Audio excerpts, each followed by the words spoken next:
dou por aberta a sessão do Conselho Superior de número 369. Gostaria de informar que essa semana nós demos sequência no nosso ciclo de debates com a carreira, o ciclo de debates aberto com a carreira sobre atendimento inicial.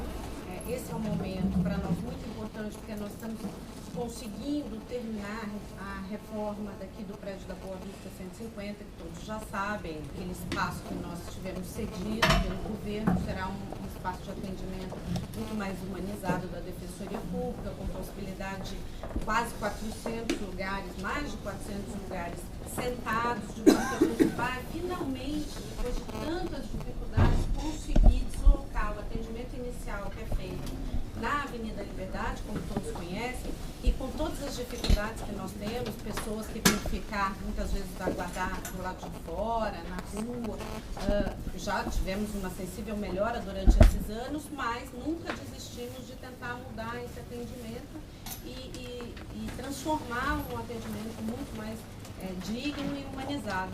Hoje estamos agora concluindo a nossa reforma aqui do prédio da Boa Vista, na verdade é o andar térreo, se quiserem podem depois, quando saírem daqui, passar, está aberto inclusive, está ficando muito adequado, um espaço muito bonito, com uma possibilidade de atendimento muito digno, muito humanizado, e nós vamos então transferir todo esse atendimento aqui para Boa Vista. Isso nos fez então reformular até inclusive a forma do atendimento, e diante disso nós estamos conversando, dialogando com os colegas. Fizemos 3 reuniões, uma com a capital, uma com a região metropolitana e uma com o interior, para discutir, para mostrar as ideias, os pontos apresentados. Essas reuniões contaram com a presença da associação, que apresentou pontos importantes, reivindicações para que esse atendimento fosse feito já com algumas diretrizes estabelecidas, e desses pontos todos, para nossa alegria, estavam sendo atendidos, todos serão atendidos, já havíamos pensado nisso, e conseguiremos então implementar da forma mais adequada e como todos aqui imaginamos que deve ser. Então, por conta disso, nós estamos debatendo com os colegas, assim como fizemos na semana anterior com os colegas do criminal, a visita a presídios que vai começar a ser feita após, evidentemente, deliberação desse Conselho Superior. A ideia, nós conseguimos apresentar até a semana que vem a proposta. Ela é fruto de uma construção da administração, do núcleo, da CGP, da sociedade civil, que se reuniu também, parceiros que se reuniram com muita frequência e chegaram ao texto comum que nos foi apresentado ontem. Nós estamos mais uma vez olhando o texto, vendo como apresentaremos a proposta, mas ela foi exaustivamente debatida e provavelmente na semana estará aqui agora sim para ser debatida aqui neste foro, que é o Conselho Superior, com a presença da sociedade civil, inclusive, e dos colegas. Então, com isso, nós conseguimos encerrar um ciclo de reuniões, de debates com os colegas que tiveram interesse em participar, o que nos deixa muito tranquilos para apresentar essas propostas de mudanças, ao nosso ver, de melhoria no nosso atendimento, tanto no que diz respeito aos presos provisórios, que era algo que sempre quisemos implementar e agora já estamos perto de conseguir, quanto no que diz respeito ao atendimento civil e família. Noticiar também que ontem pela manhã eu fui notificada formalmente pela PGE da decisão judicial que cassou a liminar em relação à questão do teto da Defensoria Pública, teto constitucional da Defensoria Pública. Todos sabem da ação da APADEP. Eu queria deixar bem claro que quando a Defensoria Geral tomou ciência da liminar, imediatamente determinou o cumprimento dessa decisão. Nós ficamos sabendo pela manhã, entramos em contato com a associação para que a associação fornecesse a lista até o meio-dia, porque àquela altura a nossa folha de pagamento já estava sendo elaborada, como sempre na data oportuna. E a associação conseguiu se mobilizar e entregar a lista dos associados para o RH até o meio-dia, que era uma data importante, um um horário importante para nós, porque dali para frente já estaríamos perdendo tempo para inclusão na folha, enfim. E o nosso RH conseguiu se mobilizar e refazer todos os cálculos com base naquela liminar. Conseguimos incluir isso numa folha que seria mandada para o Banco do Brasil, com a ajuda dos nossos servidores do RH, mas ontem nós recebemos então a notícia, a comunicação e o pedido o deferimento da suspensão, e tivemos então que determinar o RH que também suspendesse o pagamento naqueles moldes e enviasse a folha da maneira que vínhamos fazendo. Eu quero dizer que isso não contou com a interferência da Defensoria Geral, muito pelo contrário, poderia ter se manifestado junto à PGS, assim entendesse, e no processo, isso foi exclusivamente uma articulação da PGE, e eu reputo, no mínimo, irresponsável alguma fala no sentido de que a Defensoria Geral tenha se mobilizado para cassar essa decisão. Isso não aconteceu. Nós vamos dizendo aqui que o que nós precisamos sempre é de ter segurança jurídica da legalidade dessas decisões. E se é uma decisão judicial, a Defensoria não tem qualquer problema em cumprir.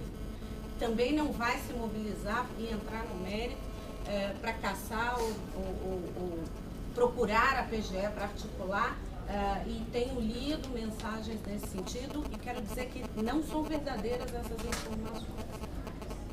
Queria também falar que a semana passada eu estive representando as defensorias públicas do Brasil junto à IDF, que é a Associação Interamericana de Defensorias. São defensorias da América, elas se reúnem uma vez por semestre ou 3 em 3 meses, dependendo do calendário. É uma associação extremamente articulada, que tem produzido efeitos muito positivos para o fortalecimento da Defensoria Pública. Vocês sabem, tem uma penetração muito forte junto à OEA. Eu quero lembrar aqui aquela resolução da OEA que propõe um modelo público para as defensorias, nasceu deste foro de discussão e a pedido ou por designação do presidente do CONDEG, que é o Conselho Nacional de Defensores Gerais, nós fomos representá-lo. Foi um ciclo de audiência extremamente importante. Por 2 dias nós discutimos a questão dos presos provisórios na América. Todos os países da América Latina têm os problemas que nós temos e até piores.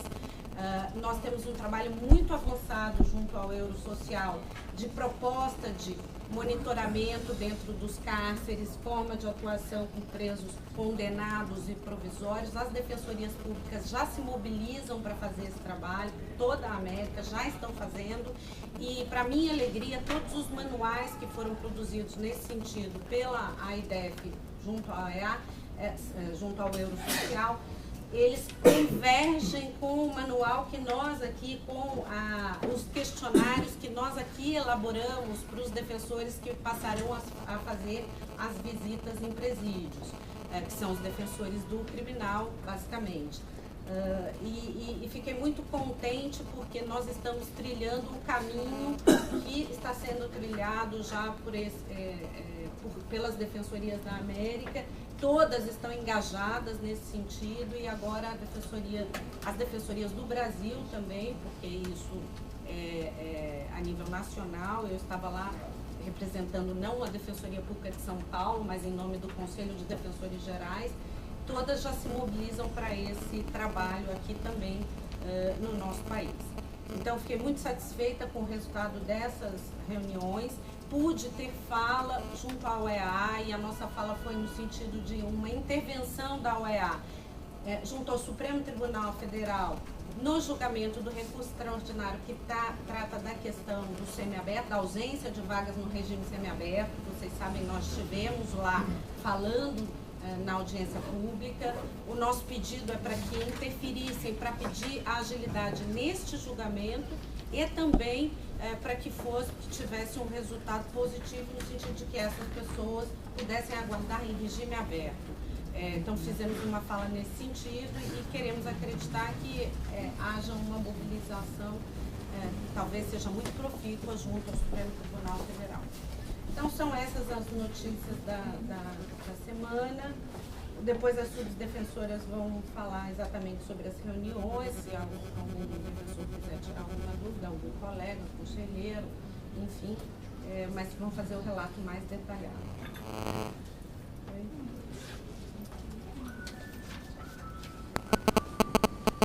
Bom, passando ao momento aberto,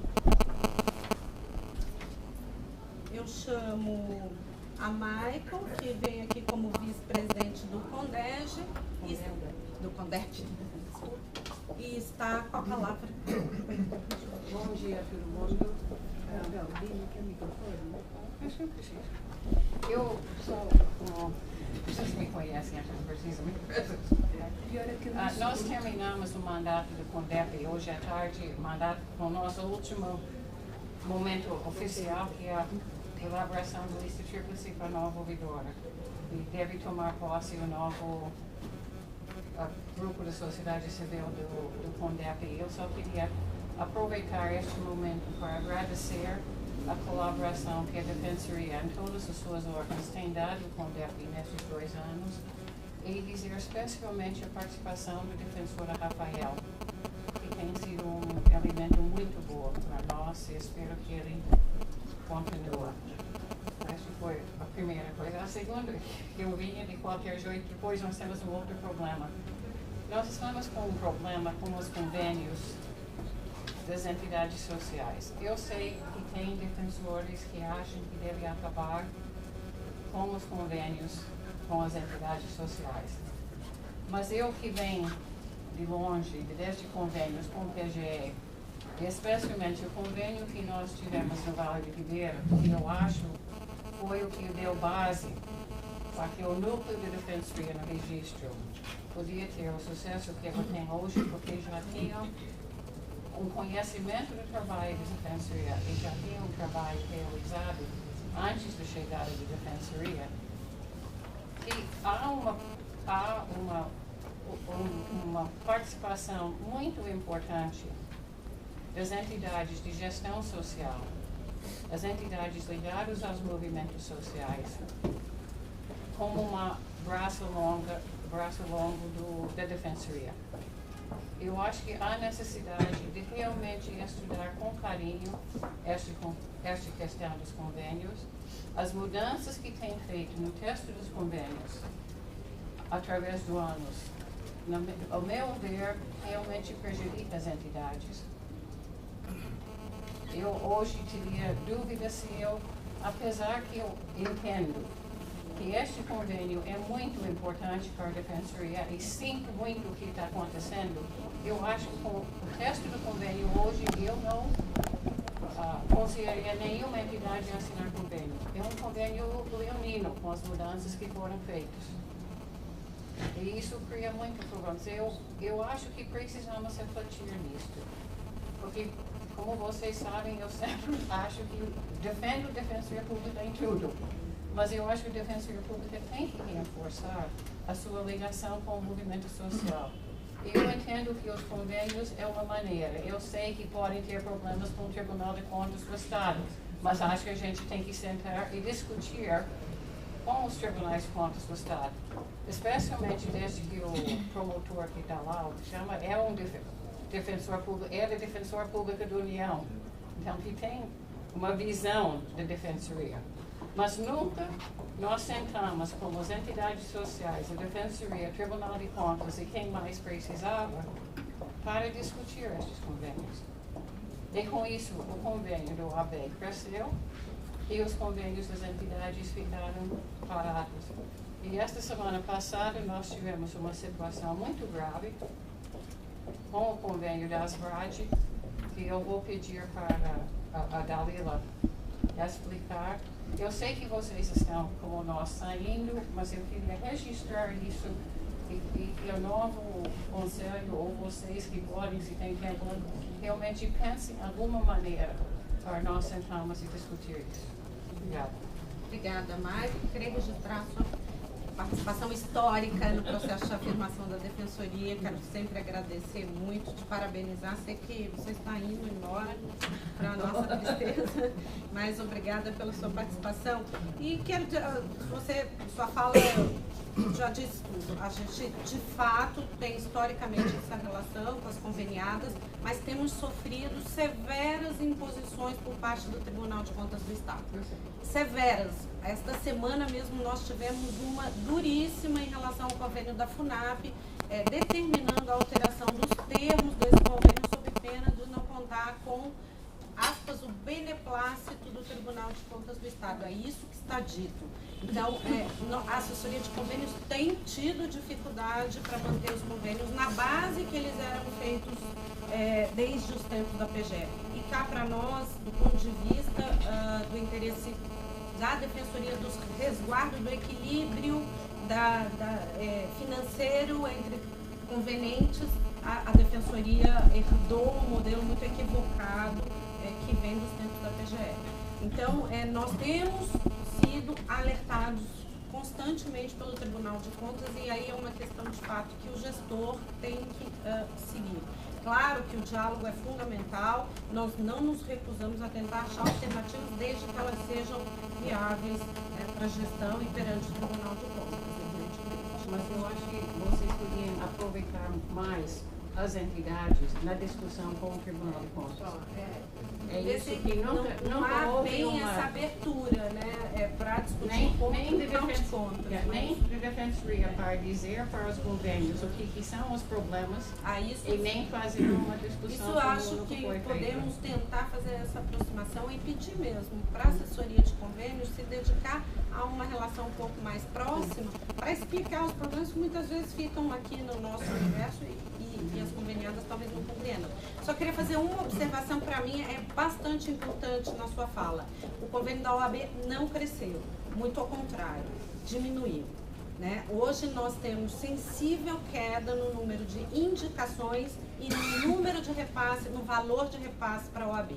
Não houve nenhum aumento, muito pelo contrário, houve diminuição. Não, em valores. Em valores e em indicação. Não valores pagos, valores recebidos. Valores recebidos, houve uma, nestes últimos anos, houve uma adequação dos valores. Você diz dos valores pagos. É só reposição de índice inflacionário. Que não aconteceu com os convênios sociais. Não, tem acontecido também.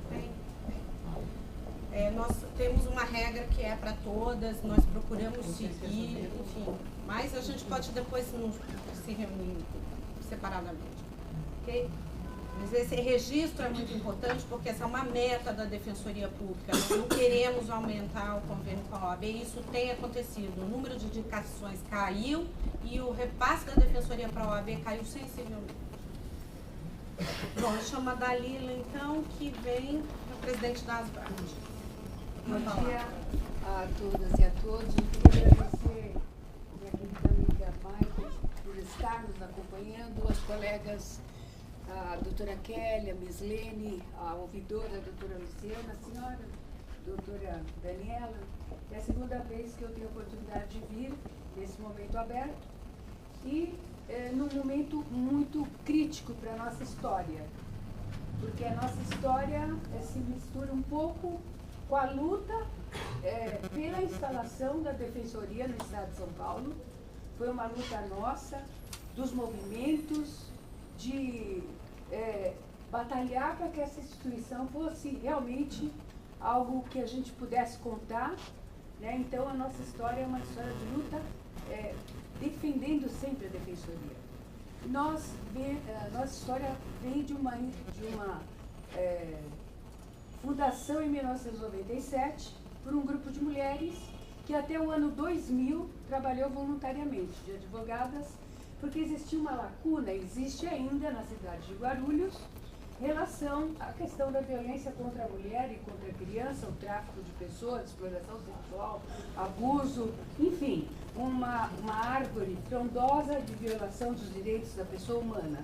Nesse sentido, nós no ano 2000 celebramos o primeiro convênio com a Procuradoria e depois, na sequência, diante da expansão dos problemas da cidade de Guarulhos e da expertise que a entidade começou a adquirir no que tange ao enfrentamento da violência contra a mulher, no que tange ao enfrentamento à exploração sexual, ao tráfico de pessoas, ao trabalho escravo, à condição análoga à escravidão, no atendimento a estrangeiros, regularização migratória, pedidos de refúgio, medidas protetivas para mulheres, proteção de adolescentes ameaçados.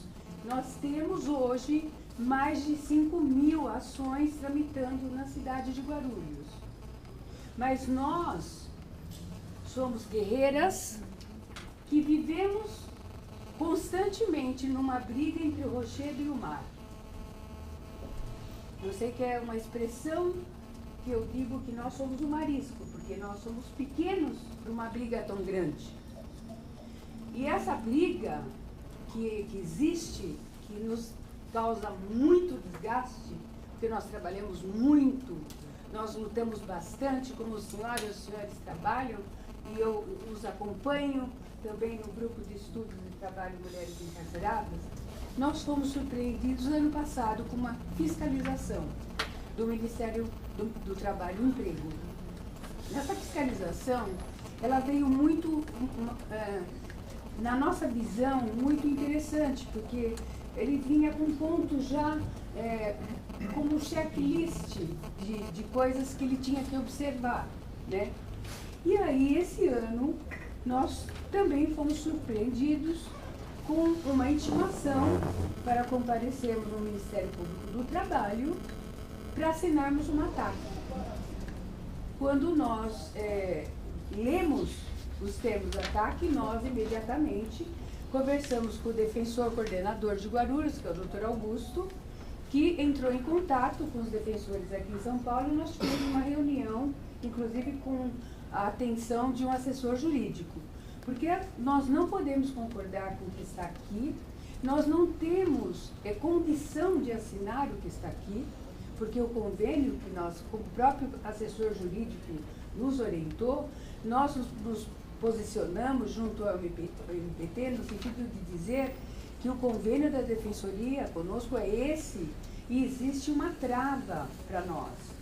Palavras do orientador jurídico dessa casa. E era assim que nós deveríamos nos posicionar. Primeiro, no que tange ao fato do Ministério do Trabalho e Emprego dizer que nós coagimos os nossos prestadores de serviço a assinar recibos sem que eles tenham recebido nenhum tipo de pagamento. Por quê? Porque a Defensoria paga por... Mediante prestação de contas. Oi? Mediante prestação de contas. Mediante prestação de contas. E nós não temos fundo. Nós lutamos por fundos. Nós visitamos as varas de execuções da estadual, federal, pedindo multas. Houve um reconhecimento do Ministério do Trabalho e Emprego do trabalho que a Asbrab faz em relação às bolivianas vítimas do trabalho escravo, tão grande que nós fomos contemplados com a doação de uma casa para a nossa sede, que nós pagamos aluguel, que também é uma luta muito grande. Infelizmente, eu queria dizer que para esse recibo eu não tenho o que dizer, eu não posso assinar, eu não posso concordar que eu tenha coagido pessoas. Eu venho seguindo algo que vem desde a Procuradoria. Eu não inventei nada e não houve má fé em absolutamente nada. Outra coisa, nós não podemos registrar os advogados. Como está aqui, abster-se de contratar ou manter trabalhador em seu devido registro e anotação na carteira de trabalho e previdência, conforme determina os artigos tais. A maioria das advogadas, que são 12, todas têm escritório particular, têm banca. Não houve a mínima condição de rebater isso, de dialogar, de construir nada. Nós, todo o tempo, não tivemos a chance de nos defender. Abster-se de contratar para o MPT, nós só temos direito a um estagiário para cada 5 pessoas contratadas pela CLT. Ou seja, os estagiários que a Defensoria nos manda, nós não podemos mantê-los, porque nós temos que ter pessoas, um estagiário para cada 5 pessoas efetivamente registradas. Então, temos essa questão. Temos que proceder o pagamento da remuneração dos seus empregados até o 5º dia útil. E nós sabemos que muitas vezes, por um documento, uma assinatura, toda a prestação de contas é devolvida e nós temos que readequá-la, reencaminharmos, e isso demanda um tempo. Para se ter uma ideia, o pagamento das colegas, eu sou militante, como a Maico, eu não recebo nada. O último pagamento delas foi em dezembro. Então, a gente vive um drama que nós não sabemos como proceder e como sair. Além de dizer isso, abster-se de exercer coação sobre trabalhadores para assinatura dos recibos sem o recebimento efetivo da remuneração. A palavra coação. Eu não posso aceitar isso, porque jamais nós coagimos ninguém a fazer nada. E para encerrar, Excelência, o descumprimento desse ajuste de conduta resultará na aplicação de multa de R$10 mil por cada trabalhador prejudicado, sendo que essa entidade se cotiza para pagar contas de telefone, porque nós não temos dinheiro para carteira de mais de R$2 mil.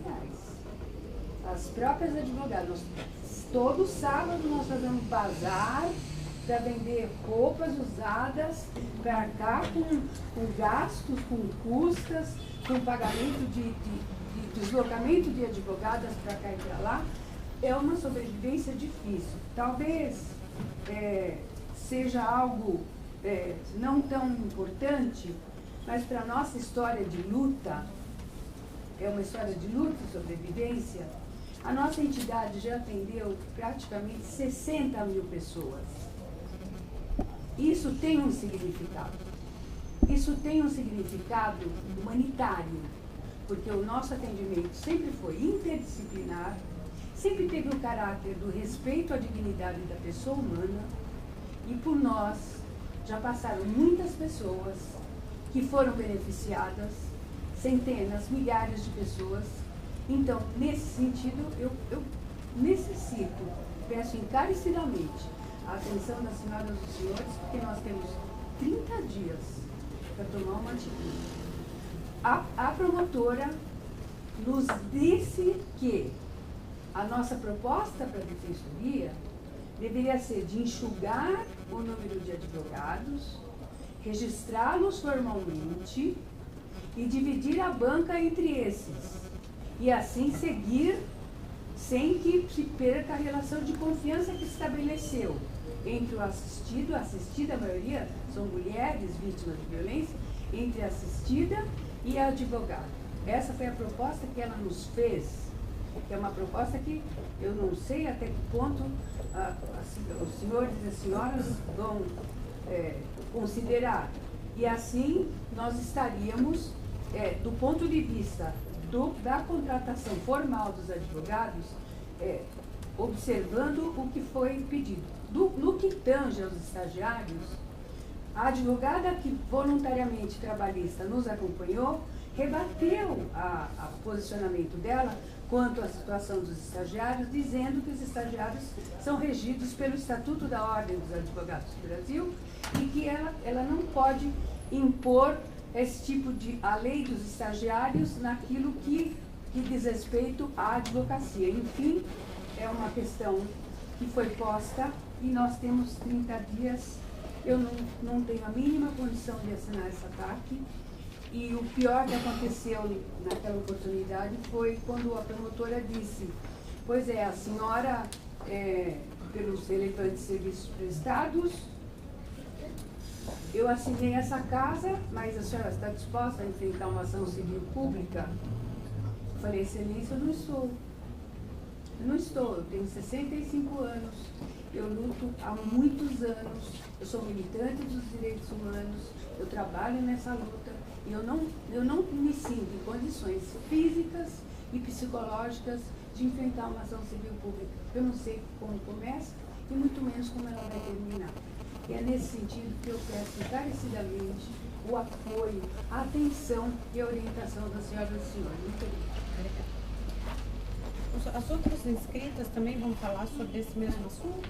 Não, acho que Já? Então tá bom. Então, fazer um comentário.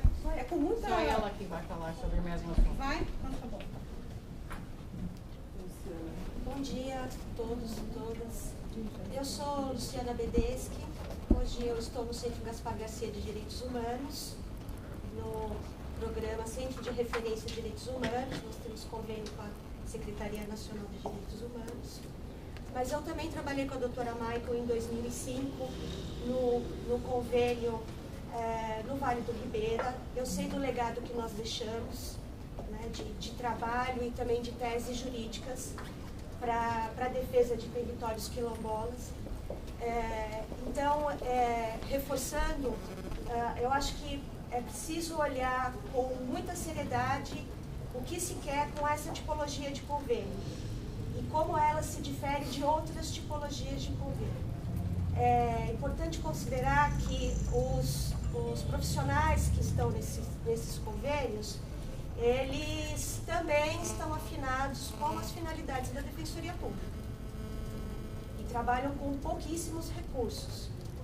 No Centro Gaspar Garcia existe o programa Moradia Digna, que é um programa que tem convênio com a Defensoria Pública do Estado de São Paulo. Esse programa, ele tem dificuldades, ele acaba provocando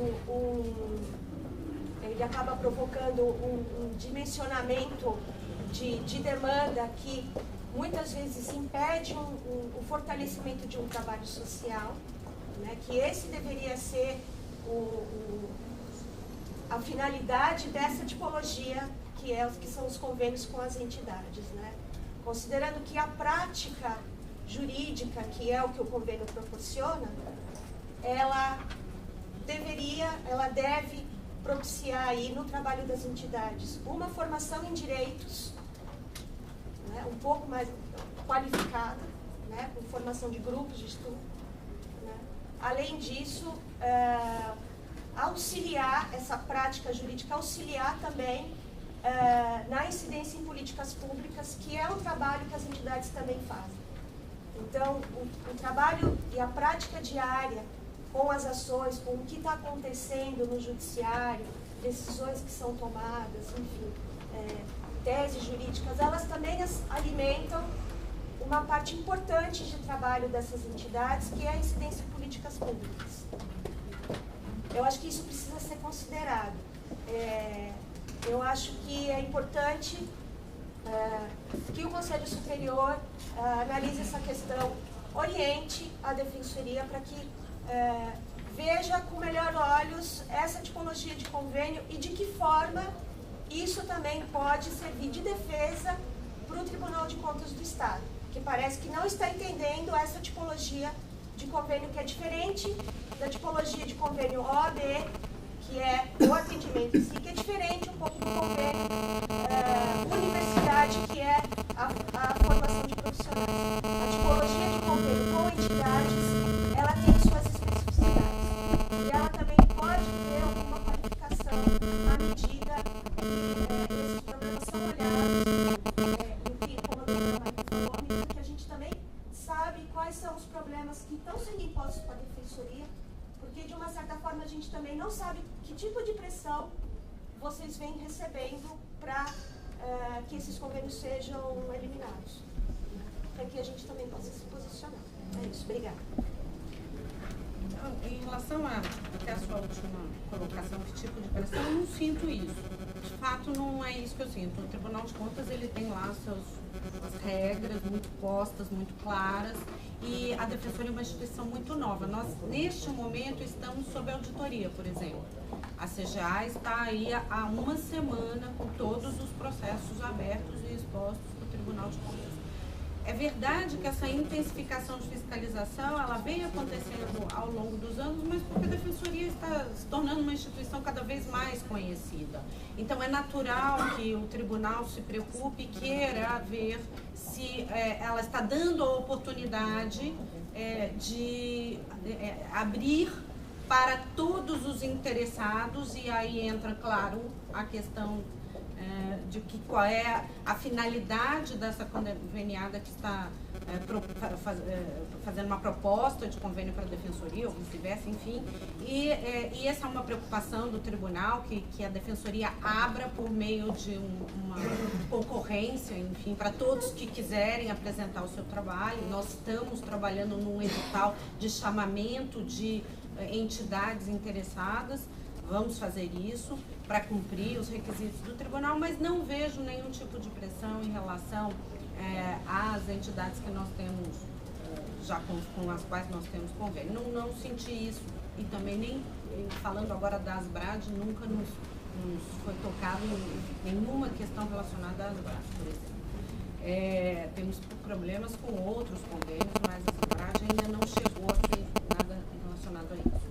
Agora, foi com tristeza que nós recebemos a notícia de que o MPT tinha ido à Asbrad e exigido o registro dos advogados, porque para nós o trabalho é inestimável. Abrir mão desse trabalho hoje é muito ruim para a Defensoria Pública, nós não temos a menor intenção, muito pelo contrário, o trabalho é importantíssimo, tem uma qualidade excepcional e de pessoas absolutamente vocacionadas, que estão ali mesmo em prol daquela causa e fazem com amor. Então, para nós, nós lamentamos, eu soube através dos assessores de convênio, o que nós podemos fazer é nos colocar inteiramente à disposição para tentar, de alguma forma, fazer uma interlocução com o MPT, mas nós não temos qualquer ingerência sobre o Ministério Público, muito pelo contrário, também já vieram aqui e já nos obrigaram a reduzir o número de estagiários, porque nós tínhamos mais do que a lei permitia. Nós já tivemos esse problema, a própria Defensoria Pública, todos aqui que estão, os defensores se lembram disso. Cada vez que a gente quer contratar mais estagiário, não pode porque tem o acordo com o MPT. Nós já tivemos esse problema também. Então nós não temos qualquer ingerência sobre o Ministério Público. Agora, podemos tentar interceder na interlocução, prestar todo o apoio do ponto de vista jurídico do que é possível fazer com os nossos assessores. Nós temos aqui um assessor jurídico que aqui está, ele está a par do que está acontecendo. A assessoria jurídica está tentando ajudar, se vocês quiserem depois se disponha a conversar, mas isso nem é necessário, porque a assessoria de convênios está ao lado de vocês, já sabe do problema, mas o que nós podemos fazer é tentar fazer essa intermediação jurídica, porque do ponto de vista político não há muito o que fazer, porque nós não temos nenhuma ingerência sobre eles. Já sofremos as sanções ou as promessas de sanção do Ministério Público também nesse campo e tivemos que nos curvar. Então, é com muita tristeza que a gente ouve uma notícia de que, inclusive com termos muito duros e insinuando que se trata de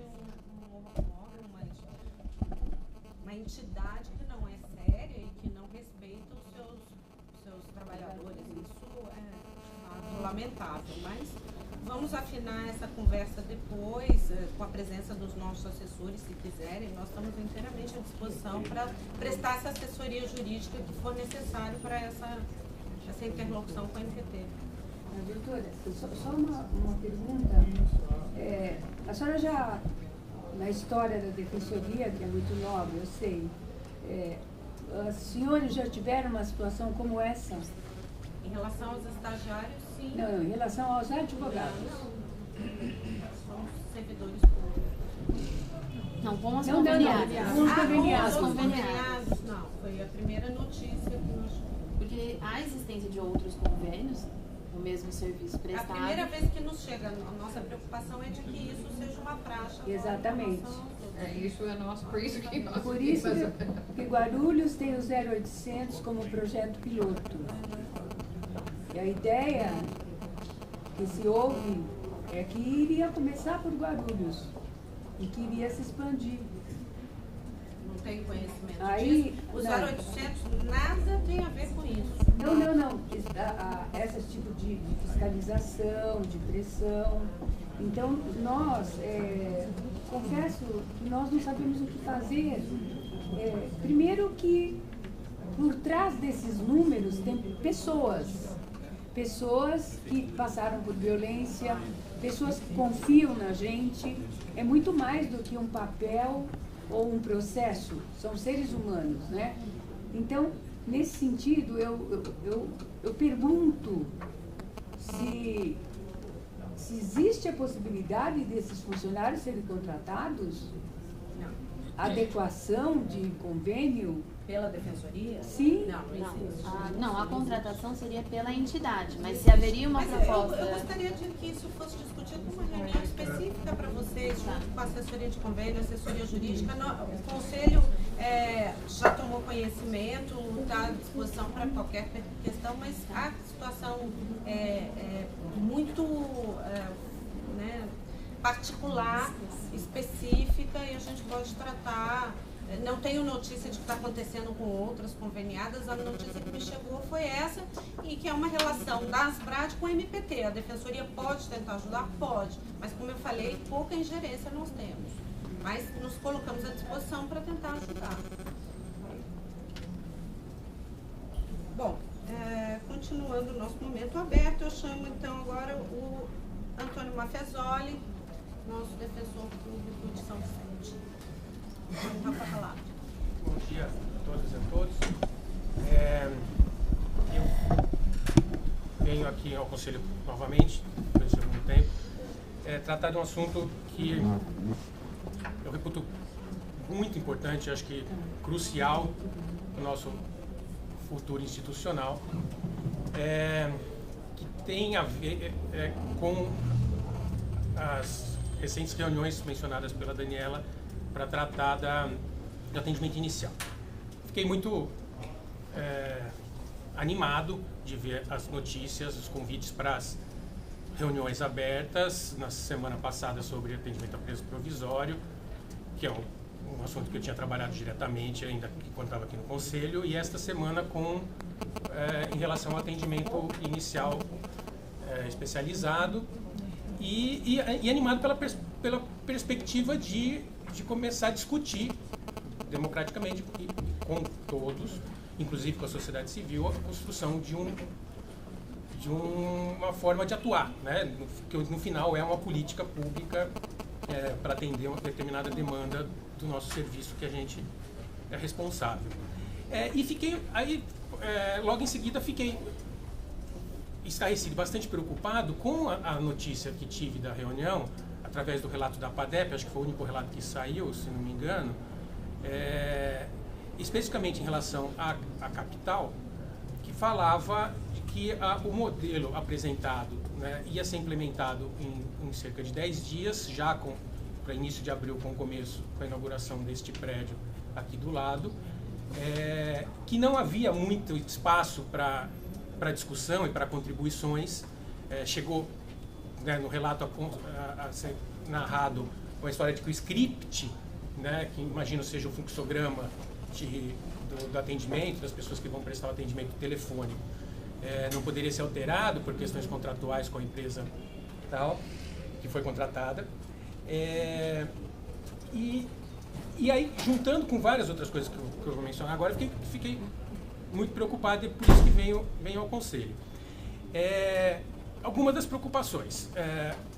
A primeira, me causa, a partir do relato também, né, me causa estranheza, um incômodo grande, novamente se utilizar o rótulo do poupa-tempo, né, de que a empresa contratada para atendimento telefônico é uma empresa que trabalha por poupa-tempo, se não me engano, como se o poupa-tempo, já há muito tempo, desde a PRJ, era utilizado como um rótulo de tipo, coisa que dá certo. Então, se a empresa que vai fazer o atendimento telefônico é a que faz o poupa-tempo, ela é boa e nós podemos ficar tranquilos com isso. E aí, por isso, me recordei de que quando a Defensoria Pública foi criada e iniciamos a gestão, pensando no modelo de atendimento do poupa-tempo, a Defensoria Pública contratou a assessoria, a empresa de assessoria que foi criada pelos idealizadores do poupa-tempo, né, que mais especificamente personalizando na pessoa do Daniel Annemberg, hoje presidente do Detran, né, responsável pela reformulação do Detran, que foi o formulador do projeto poupa-tempo. E nós contratamos essa assessoria via Fundap para formular um projeto de reforma do atendimento inicial da Defensoria, considerando naqueles primeiros 1 ou 2 anos que a gente não teria condições de fazer o que se supunha, sempre se supôs, e acho que ainda se supõe, seja o modelo correto, que é a descentralização, né, integral. E, então, já fazendo se contentando meio como era possível, né, considerando que nós éramos 87 habitantes, iam preencher 400 cargos, não tínhamos servidores, nem quadro de apoio, vamos pelo menos reformular a cara da assistência judiciária em São Paulo, que era a Liberdade 32, que continua sendo mais ou menos a cara da Defensoria Pública 8 anos depois. Acho que, um pouco condescendente, acho que a nossa cara mudou um pouco até, a gente consegue aparecer muito por várias outras coisas também, e bem, né? Apesar da Liberdade 32 continuar com seus problemas. Aquele projeto, eles foram contratados, eles fizeram um projeto de atendimento, estabelecendo fluxo, calculando o número de servidores, um por um, e junto com o projeto da Fundap, com o contrato da Fundap, que era muito maior, ele tinha 5 eixos, né? Um deles, inclusive, era o da formulação de um quadro de apoio, também do qual eu participei ativamente. E, considerando a proposta da assessoria do Daniel Annemberg, nós formulamos o projeto de quadro de apoio, pensando que tinha que ter os servidores para as atividades meio de administração, né, RH, administrativo, financeiro e tal, e também de atendimento. E chegou-se naquele número de 1.001 cargos de servidor, que é o número inicial do nosso projeto. Esse projeto 1.001, ele é quebrado, ele tem o número 1, porque ele foi calculado, cada cargo nele previsto tinha uma destinação específica, não era um chute, não foi, precisamos de 1.000 cargos, 2.000, ou 2 vezes servidor para cada defensor, qualquer coisa desse tipo. O governador José Serra, na época, ele sim passou uma tesoura aritmética de 1/3 e encaminhou o projeto, o primeiro quadro de apoio nosso, com 333 cargos. Sem nenhuma justificativa para os 333, a não ser 1/3 do 1.001. Com esse corte, nós não pudemos implementar o modelo de atendimento, né, que basicamente, muito resumidamente, era que o atendimento inicial fosse feito por pessoal próprio, por quadro de servidores próprio, treinado, permanente, uma coisa que era básica desde o começo, que o atendimento não podia ser feito por estagiário, por conta da rotatividade, né? Quando a gente termina de treinar, eles saem, como é feito no interior hoje, na Grande São Paulo, e reservar o trabalho, a força de trabalho, a capacidade intelectual dos defensores para os casos complexos, não deixá-los no atendimento e já de demandas mais simples, de orientação sobre que documentação vai trazer e tal, que poderia ser feito por esse quadro. Aí tem todo um processo de que você ia filtrando até o caso complexo chegar no defensor supervisor daquele primeiro atendimento.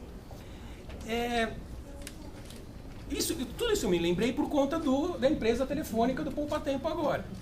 Porque achei, primeiro, que a gente estava começando a conversa para ver qual o modelo de atendimento que a gente ia fazer aqui. E vi que me parece que não é isso, que vai se transferir o atendimento da PAJ para cá, da Liberdade para cá, trazendo 2 novidades, que obviamente é um avanço de dignidade, de qualidade de serviço público para a pessoa que nos procura, e com 2 diferenciais: o pré-agendamento telefônico e E o consequente, por conta do pré-agendamento, limitação de atendimento. Em 400, se não me engano, e com a previsão de 75 casos urgentes. Eu acho, rapidamente, não quero descer muito no mérito de cada questão, mas acho que é muito ruim a limitação de atendimento. E acho que o pré-agendamento é muito legal, é importante qualquer pessoa que dependa de um serviço poder agendar, mas eu temo que isso acabe gerando uma demanda reprimida, pessoas que não consigam, que liguem, e aí seja o 401º, tal, e aí seja remarcado para um tempo muito longo. Me parece que hoje os atendimentos na Liberdade têm sido em torno de 500 pessoas. Se limitar no 400, 100 vão sobrar por dia e vão se agendar mais para frente. E a questão dos casos urgentes. Acho que uma saída para isso seria você pré-agenda a maioria das pessoas, você oferece essa possibilidade para as pessoas, mas você não pode barrar, impedir que a pessoa procure a porta. A gente tem que ampliar portas, não fechá-las ou limitá-las. E mais sério do que isso, é que esse primeiro atendimento, ele está incluído, ele é o primeiro de um atendimento que é grande e que vai se estender por muito tempo e que a gente está tentando discutir há muito tempo, que passa pela definição das demandas sensíveis ou prioritárias, que passa pela estruturação de atribuições institucionais que a lei nos concedeu, como de educação em direito, como de orientação preventiva e atendimento interdisciplinar, que nós temos que estruturar.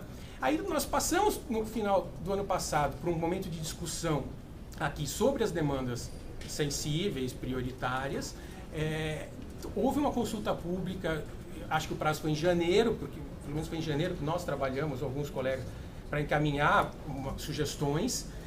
E a sugestão que eu e vários colegas assinamos, encaminhamos a vocês, dizia da importância de a Defensoria Pública, os órgãos superiores, se dedicarem a esse tema da definição das demandas e da forma de atuação, ao mesmo tempo, prioritariamente, e ao mesmo tempo em que se discutia a distribuição de cargos.